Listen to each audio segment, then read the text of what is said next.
잔소리 없이 아이를 변화시키는 3가지 원칙. 어머님께서는 아이를 이해하려고 그동안 많은 노력을 하지 않으셨습니까? 아이의 속마음, 아이가 왜 이런 행동을 하는지, 왜 이런 말을 하는지 그 속마음을 읽어내려고 많은 노력을 하지 않으셨습니까? 혹시 실패를 하셨다면 나는 좋은 엄마가 아닌가? 이런 자책을 하지 않으셨습니까? 자, 10분 남짓한 차 한잔 마시는 시간으로 여러분들이 얻게 되실 거는 첫 번째, 자녀와의 관계가 좋아지게 될 것입니다. 두 번째, 잔소리가 줄어들고 싸울 일도 없어집니다. 세 번째, 그리고 여러분들이 원하는 우리 아이의 성적이 올라가게 됩니다. 자, 제가 이렇게 확신을 가지고 자신 있게 여러분들께 말씀드릴 수 있는 그 이유는 이 영상을 통해서 직접 확인하시기 바랍니다. 결국에는 이 영상을 보신 어머님께서는 누구나 좋은 엄마가 될 수 있습니다. 자, 그럼 지금부터 우리 아이를 변화시키는 3가지 원칙을 함께 살펴보시죠. 네, 안녕하세요. 인지공학 박사 김성태입니다. 저는 연세대학교에서 학부를 마치고 교육학 석사와 인지공학 박사를 받으면서 어떻게 아이들이 공부하는 것이 효과적인지, 어떻게 하면 우리 아이들이 똑같은 노력으로 더 좋은 성적을 받을 수 있는가에 대해서 연구를 해왔습니다. 더불어서 아이들의 성적에 영향을 미치는 것은 결국에 아이들의 마음이기 때문에 아이들의 학습 심리와 관련된 한국학습심리측정연구소를 설립해서 현재까지 연구소장을 맡고 있습니다. 자, 네이버에서 김성태를 검색하시면 저를 확인해 보실 수 있기 때문에 나머지 자세한 내용들은 직접 확인해 보시기 바랍니다. 자, 최근 방송이나 유튜브 혹은 책들을 통해서 아이들을 어떻게 키우는 것이 좋은 방법인지에 대한 많은 정보들을 접하고 계시죠? 자, 그런 방법 중에서 가장 인기 있는 게 아마도 오은영 박사의 방법이 아닐까 싶습니다. 자, 이런 방법들은 아이를 하나의 인격체로 두고 아이의 의견들을 존중하면서 아이의 행동과 말까지도 그 속뜻이 무엇인지 부모로서, 어른으로서 잘 이해하는 것이 아닌가 싶습니다. 최근에 이런 방법이 인기가 있게 된 원인이 무엇일까에 대해서 한번 고민을 해봤는데요. 아마도 그런 것은 전혀 다른 환경에서 자라왔던 지금의 부모가 아닐까 싶습니다. 자, 우리가 자라왔던 거, 우리라고 말씀을 드렸는데 저도 X세대고 이 방송을 보시는 분들은 X세대이거나 아마 MZ세대가 될 것으로 생각이 들어요. 자, 이런 세대의 특징이 뭔가요? 외부의 어떤 간섭을 좀 싫어하죠. 그리고 내 마음대로 무엇인가를 하려고 하는 성향들이 그 이전 세대보다는 조금 더 두드러지게 나타나지 않았을까 싶습니다. 당연히 부모의 권위적인 모습이라든지 권위적인 어른들의 모습에 대해서 많은 반감들을 가져왔던 것이 사실일 겁니다. 그래서 나는 어른이 되면 저런 어른이 돼서는 안 되겠다. 만약에 내가 나중에 애를 낳아서 키우게 된다면 나는 조금 더 평등하게 그리고 민주적인 아이들을 존중하는 그런 훌륭한 부모가 돼야 되겠다라고 생각을 한 것도 우리가 부정할 수 없을 겁니다. 그러다 보니까 자연스럽게 오은영 박사가 이야기하는 아이들과의 동등한 관계에 있는 아이들의 하나의 인격체로 대하는 이런 모습들이 최근에 인기를 끌고 있는 양육법이 아닌가라고 생각이 들어요. 우리가 할 수 없는 부분이기도 하겠죠. 그런데 우리가 그런 방법들을 적용해 보려고 많은 시도를 해보지만 많은 실패들 또한 경험할 수밖에 없게 될 겁니다. 사실 우리는 존중을 받아본 적이 없죠. 그래서 아이들을 어떻게 존중해야 되는지 그 방법도 사실은 배운 적이 없습니다. 그냥 아이들을 친구처럼 대해주다가 그래서 뭐 이런저런 이야기도 하고 요즘 어떻게 지냈니? 친구랑 어떻게 지냈니? 요즘 공부하는 게 어떠니? 너는 학원 다니는 게 어때? 이런 이야기들을 친구처럼 지내다가 엄마의 생각과 기대와 혹은 아이와 약속했던 그런 것들과 벗어나기 시작하면 갑자기 감정적인 모습들을 보이는 경우들이 있어요. 심지어 넘어서는 강압적인 양육 태도를 보이는 경우들도 많습니다. 중간이 없어요. 친구이다가 아주 강압적인, 즉 여러분들이 정말 싫어했었던 아주 권위적인 부모의 모습으로 돌변하는 경우들이 많습니다. 아마도 우리가 보고 배운 것은 강압적인 부모의 모습이었었고요. 그리고 우리가 하고 싶은 것은 아이들을 이해해 주려는 멋진 모습일 텐데 우리는 그 중간이 무엇인지 잘 모르기 때문이라고 생각이 듭니다. 자, 오은영 박사의 훈육법 좋습니다. 정말 맞는 말이죠. 그리고 그렇게 아이를 대하는 것은 굉장히 좋은 어른으로서 자신의 역할을 다하는 것이라고 생각이 듭니다. 하지만 많은 분들이 잘못 해석하는 경우들이 많아요. 아이를 하나의 인격체를 여기면서 존중한다는 것이 아이에게 선택권을 온전히 부여하는 것은 아니라고 생각이 들어요. 만약에 아이에게 적절한 선택권을 제공을 했다면 그에 따르는 책임도 같이 아이에게 부여하는 게 맞겠죠. 아이의 선택에 따라서 어떤 성공을 가져왔다면 거기에 따라서 우리는 적절한 칭찬을 할 거예요. 반대로 아이가 어떤 선택에 따른 행동을 했을 때 그 행동이 실패로 이어진다면 우리는 거기에 따라서 아이에게 책임을 묻는 것이 맞습니다. 그런데 여러분들은 아이가 실패할 것이 예상이 된다면 앞서 나서서 아이가 실패하지 않도록 여러 가지 것들을 미리 다 치워버리는 게 여러분들의 모습이 아닐까 싶습니다. 최근에 미국에서 사회적인 이슈로 떠오르고 있는 게 명문대생들의 높은 자살률이라고 합니다. 최근에 들어서 명문대생이 많이 자살을 하기 시작한다고 하는데요. 그 이면에는 부모의 양육 태도 중에서 이런 것들이 손꼽히게 됩니다. 바로 미국 말로는 잔디깎기 부모라고 하는데요. 아이가 어떤 실패가 예상이 되면 그 실패할 수 있는 여러 가지 요소들을 매끄럽게 다 없애버리는 거예요. 마치 우리의 K 학부모님들과 많이 닮아 있지 않습니까? 아마도 아이의 실패를 두려워하는 어머님들의 모습이 아닐까 싶습니다. 그래서 아이가 실패하지 않고 온전히 성공의 성공만 거듭하는 것을 원하기 때문에 아이 앞에 있는 여러 가지 장애물들을 제거하는 게 지금의 미국 학부모님들의 모습과 그리고 우리들의 모습이 서로 맞닿아 있는 부분이 아닌가 싶습니다. 마치 이것은 무균 환경에서 아이들을 키우려고 하는 여러분들의 노력과도 맞닿아 있는 것 같아요. 자, 그래서 우리가 아이의 행동을 변화시키는 3가지 원칙을 이야기에 앞서서 그 전에 여러분들이 간단하게 준비하셔야 될 것들이 있습니다. 바로 아이들과 규칙을 만드는 거예요. 그러니까 우리가 공부는 어떻게 하고 공부를 잘했을 때는 너에게 얻는 것이 무엇이 있고 공부를 못했을 때, 즉 우리가 정해놓은 공부에 관련된 혹은 생활에 관련된 여러 가지 규칙들을 어겼을 때는 어떻게 할 것인지 이런 부분들을 만들어 두는 거예요. 자, 이걸 만들어서 중요한 것은 공표하는 겁니다. 자, 공표하는 방법은 이 내용을 종이에다 적어서 벽에 붙여 놓는 거예요. 그리고 나중에 아이가 어떤 규칙을 지키지 못했을 때는 여러분들은 자, 우리 저 규칙 생각 안 나? 엄마랑 했던 약속 기억하지? 저거 어겼으니까 너는 이제 이걸 해야 돼 라고 아이들에게 책임을 지어줘야 되는데 그런 것들을 만드는 규칙을 만든다고 보시면 되겠습니다. 자, 이렇게 규칙을 만들어서 공표하고 벽에 붙이는 가장 큰 이유는 규칙과 엄마를 분리시키는 거예요. 왜냐하면 나중에 아이들이 어떤 규칙이나 약속을 어겼을 때 엄마는 아이에게 적절한 처벌이라든지 적절한 책임을 지어야 할 겁니다. 그런데 아이들은 그런 상황이 굉장히 싫겠죠. 그러니까 아이가 싫은 것은 엄마랑 처음에 했던 규칙이 되어야 하는데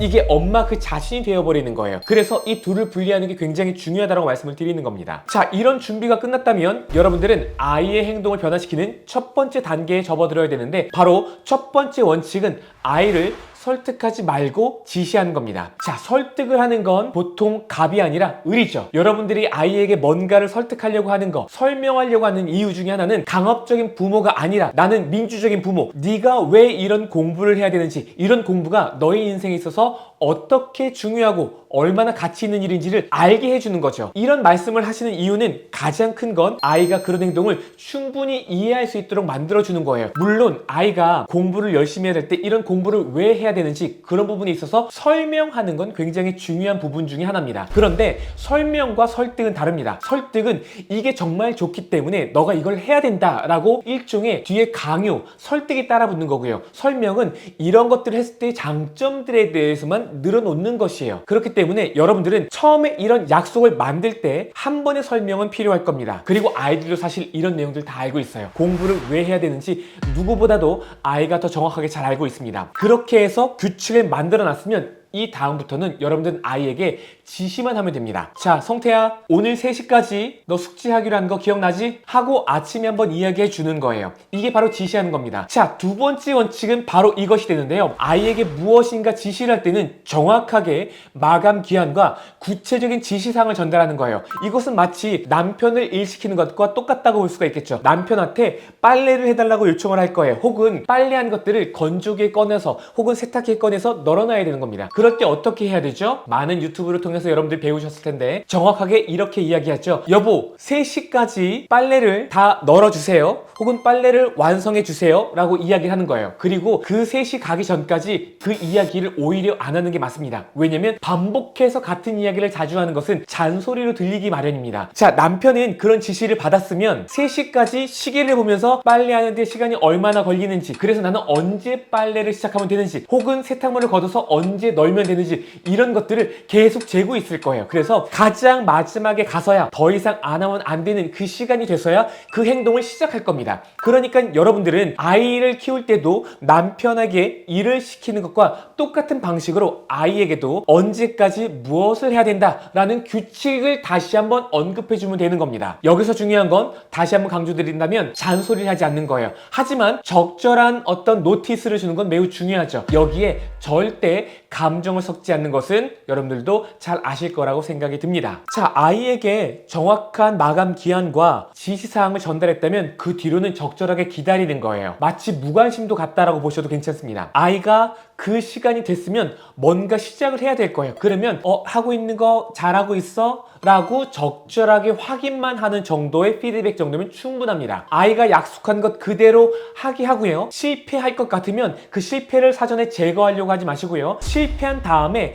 왜 실패했는지에 대한 여러 가지 이야기가 뒤따라붙는 게 중요할 거예요. 자, 아이가 어떤 결과를 얻게 됐죠. 자신의 선택에 따라서 어떤 결과를 얻게 됐을 겁니다. 여기에는 성공을 했을 수도 있고요. 실패를 했을 수도 있을 겁니다. 자, 아이가 어떤 의사결정을 내리고 그 의사결정에 따라서 좋은 결과를 얻었다면 여러분들은 분명히 지지해주고 칭찬해주는 것들이 필요할 거예요. 하지만 여기서 중요한 건 과잉 칭찬을 할 필요가 없어요. 무슨 뜻이냐면 정말 어려운 일인데 그걸 네가 했구나, 정말 대단하다, 이런 이야기를 할 필요가 없다라는 거예요. 왜냐하면 대부분의 아이들이 어떤 의사결정을 내리고 무엇인가를 했다고 한다면 그건 그렇게 대단한 일이 아닌 경우들이 더 많습니다. 아이가 해야 되는 숙제를 알아서 잘한 거예요. 와, 대박이다, 너 어떻게 알아 숙제를 잘할 수가 있어? 그렇게 하지 말라는 겁니다. 왜?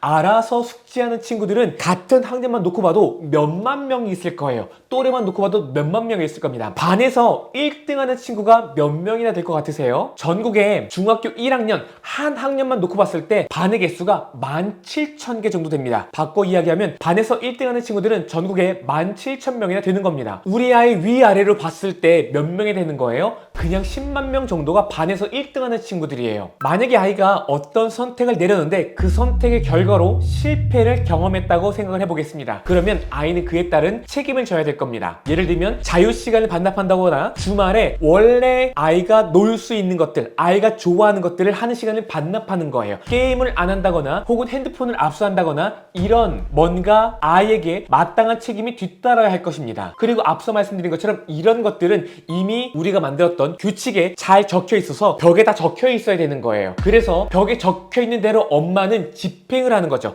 실행을 하는 겁니다. 그래서 이 나쁜 규칙, 아이 입장에서는 내가 정말 싫어하는 이 규칙이 엄마와 동일시되지 않게 만들어주는 게 제가 아까 어머님께서 반드시 준비해야 되는 작업이다 라고 말씀드렸습니다. 자, 너무나 당연한 이야기지만 아이의 성공이 엄마의 자랑이 돼서도 안 됩니다. 마찬가지로 아이의 실패가 엄마의 실패가 아닌 거예요. 아이가 노력을 했고 스스로 통제를 했고 그에 따라서 적절한 성과, 성공을 얻었다고 한다면 어머니께서는 그에 대한 노력, 아이들의 어떤 자기 조절 능력에 대해서 적절하게 칭찬하는 것들이 필요하죠. 아이들이 어떤 성공을 했다면 자신의 어떤 목표, 목적을 달성하기 위해서 뭔가 노력을 했다는 뜻이에요. 그리고 놀고 싶은 것들을 참아내고 딴짓하고 싶은 걸 참아내고 자거나 공부 안 하고 싶은 더 유혹적인 것들을 참아내고 자기 자신을 통제하고 컨트롤 해가면서 하기 싫은 공부를 조금 더 꾸역꾸역 했다는 것을 의미할 거예요. 바로 그런 것들을 정확하게 짚어주면서 칭찬하는 것들이 필요하죠. 자, 만약에 아이가 실패를 했다고 한다면 아이의 시행착오에 대해서 우리는 하나의 교훈들을 얻도록 하는 것이 중요합니다. 우리가 미션을 실패했다면 어떤 미션을 왜 실패했는지를 같이 따져보는 거예요. 이것은 작은 미션에 대한 실패지 인생에 대한 실패가 아닙니다. 그렇기 때문에 우리는 이 과정을 통해서 시행과 착오를 통해서 우리는 계속해서 성공을 해나갈 수 있는 여러 가지 방법들을 배워나가게 되는 겁니다. 이 과정에서 우리는 회복 탄력성을 얻게 되는 거예요. 실패를 하면 그에 따라서 더 많은 노력들이 필요하다는 것도 아이는 정확하게 인지할 필요가 있습니다. 자, 이런 시행착오들은 아이들이 적어도 중학교 3년 동안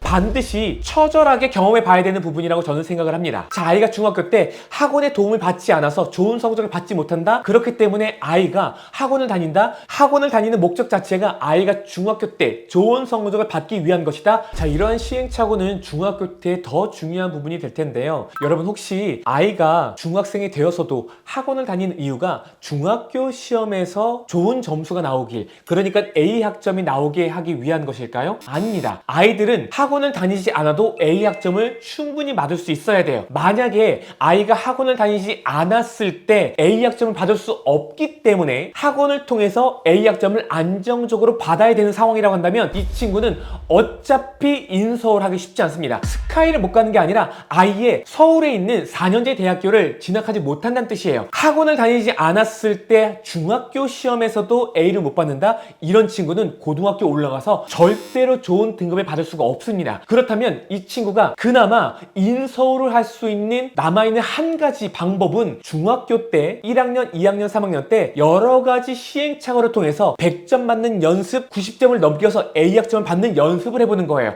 스스로 계획하고 공부를 실천해보고 시행착오를 통해서 자신의 어떤 단점들, 자신이 계획을 실행하지 못한 이런 것들을 다시 한번 되돌아보고 어떻게 하면 내가 더 좋은 점수를 받을 수 있는지 스스로 방법들을 찾아보는 것입니다. 자, 넘어져서 다시 일어난다는 것은 또 다른 도전들을 하게 된다는 것이죠. 이때 중요한 것은 이전 시도에서 어떤 문제가 있었는지, 그래서 나는 앞으로 어떤 행동을 해야 되는 것인지 이런 것들을 살펴보는 것이 되겠죠. 자, 이런 과정을 통해서 우리는 아이들을 훈육하는 좋은 방법들을 알게 될 거예요. 아이들은 실패를 통해서 성공하는 방법들도 스스로 터득해 나가야 할 겁니다. 그런데 많은 학부모님들께서는 아이들이 실패하는 것을 염려하고 그런 염려 때문에 아이의 인생에 있는 여러 가지 걸림돌들을 제거해주는 부모들이 더 많죠. 이런 부모의 양육 태도 때문에 아이들은 시행착오를 겪지 못합니다. 시행착오를 하지 않기 때문에 시행착오를 통해서 경험해야 될 것들, 배워야 될 것들을 제대로 배우지 못하게 되겠죠. 자, 아이의 행동을 변화시키는 것들을 요약해 보도록 하겠습니다. 첫 번째, 설득하지 말고 지시한다. 두 번째, 지시할 땐 마감 기한, 그리고 구체적인 지시사항을 전달한다. 세 번째,